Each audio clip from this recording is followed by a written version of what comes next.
సాధిద్దాం సాధిద్దాం జై భీమ్ జై భీమ్ జై భీమ్ కాపాడుకుందాం భారత రాజ్యాంగాన్ని కాపాడుకుందాం కాపాడుకుందాం కాపాడుకుందాం భారత కాపాడుకుందాం కాపాడుకుందాం కాపాడుకుందాం భారత రాజ్యాంగాన్ని కాపాడుకుందాం కాపాడుకుందాం భారత రాజ్యాంగాన్ని మార్చే కుట్ర నశించాలి భారత రాజ్యాంగాన్ని మార్చే కుట్ర నశించాలి వర్ధిల్లాలి భారత రాజ్యాంగం వర్ధిల్లాలి వర్ధిల్లాలి వర్ధిల్లాలి భారత రాజ్యాంగం వర్ధిల్లాలి వర్ధిల్లాలి జై భీమ్ జై భీమ్ జై భీమ్ జై భీమ్ డాక్టర్ బిఆర్ అంబేద్కర్ అధ్యక్షతన భారత రాజ్యాంగాన్ని 2 సంవత్సరాల 11 నెలల 18 రోజులు తయారు చేశారు.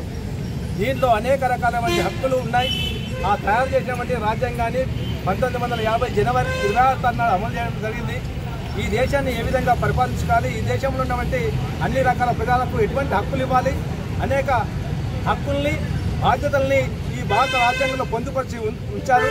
ఎందుకంటే స్వయంగా తన జీవితానుభవం నుంచి డాక్టర్ బిఆర్ అంబేద్కర్ అనేక రకాలైన అవమానాలు వివక్షత భరించి తాను ఈ భారతదేశంలో బహుజనులకు దళితులకు అన్యాయం జరుగుతుంది, వివక్ష ఉంది కాబట్టి ఇది పోవాలంటే ప్రత్యేకంగా సదుపాయాలు హక్కులు కావాలని చెప్పి ముఖ్యంగా ఓటు హక్కు, ఇవాళ ఓటు హక్కు అనేటువంటిది ప్రధానంగా ఈ రాజ్యాంగంలో పొందుపరిచి ఉన్నది.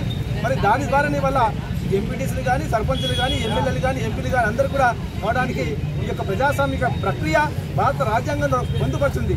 కానీ ఇవాళ అధికారంలో ఉన్నటువంటి నరేంద్ర మోడీ ప్రభుత్వం ఏం చేస్తుందంటే మొత్తం భారత రాజ్యాంగాన్ని పక్కకు పడేసి ఆర్ఎస్ఎస్ రూపొందించినటువంటి ఒక డైరెక్షన్ పాటించి భారత ప్రజానికి ముఖ్యంగా దళితులకు అన్యాయం చేసినటువంటి కుట్ర ఇవాళ జరుగుతూ ఉంది. అందులో భాగంగానే రకరకాలైనటువంటి హక్కుల్ని హరిస్తూ ఉన్నారు.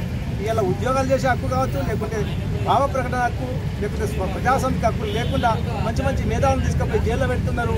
అంబేద్కర్ కూడా జైల్లో పెడతా ఉన్నారు, తప్పుడు కేసులు పెట్టి చంపేస్తూ ఉన్నారు. కాబట్టి ఇది ప్రజాస్వామిక దేశమా లేకుంటే మతోన్మాద దేశం అనేది అనుమానంగా మారుతున్న క్రమం.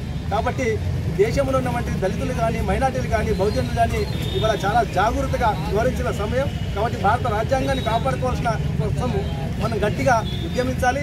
ఈ యొక్క ఆర్ఎస్ఎస్ లేకుంటే భారత ప్రభుత్వం మోడీ గారు చేస్తున్నటువంటి కుట్రలను కుతంత్రాలు ఓడించి డాక్టర్ బిఆర్ అంబేద్కర్ రచించినటువంటి ఆ రాజ్యాంగాన్ని కాపాడుకోవాల్సిన బాధ్యత ఉంది. దానికోసం ఈ సందర్భంగా అందరం కూడా ప్రతిన గుణాలని చెప్పి కోరుతా ఉన్నాం. డాక్టర్ బాబాసాహెబ్ అంబేద్కర్ రచించిన రోజు, అందుకొరకే ఈరోజు మామిడిపల్లి గ్రామంలో పూలమాలలు వేసి ఇవాళ అర్పించడం జరిగింది. ఎందుకంటే దేశంలో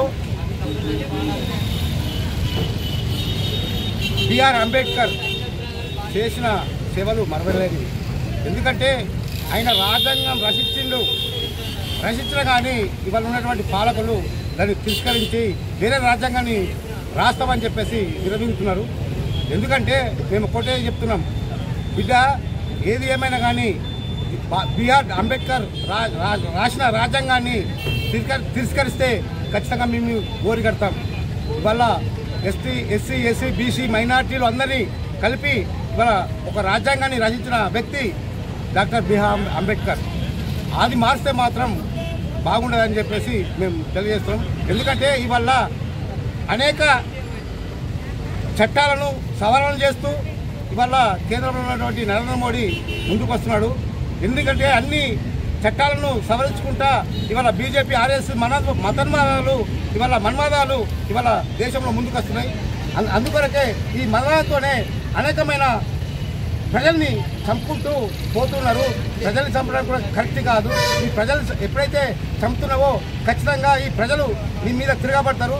రానున్న రోజుల్లో మీరు ఖచ్చితంగా గోరి కడతారని చెప్పేసి, అట్లాగే అంబేద్కర్కు ఇవాళ నిజమైన రాజ్యాంగం రచించింది కాబట్టి ఇవాళ ఖచ్చితంగా మేము బహుజనులము, దళిత సంఘాలు, అట్లాగే ఇంకా వేరే అన్నీ ఉన్నాయి కాబట్టి ఇవాళ ఆయనకు నివాళులు అర్పించి మేము తెలియజేస్తాం.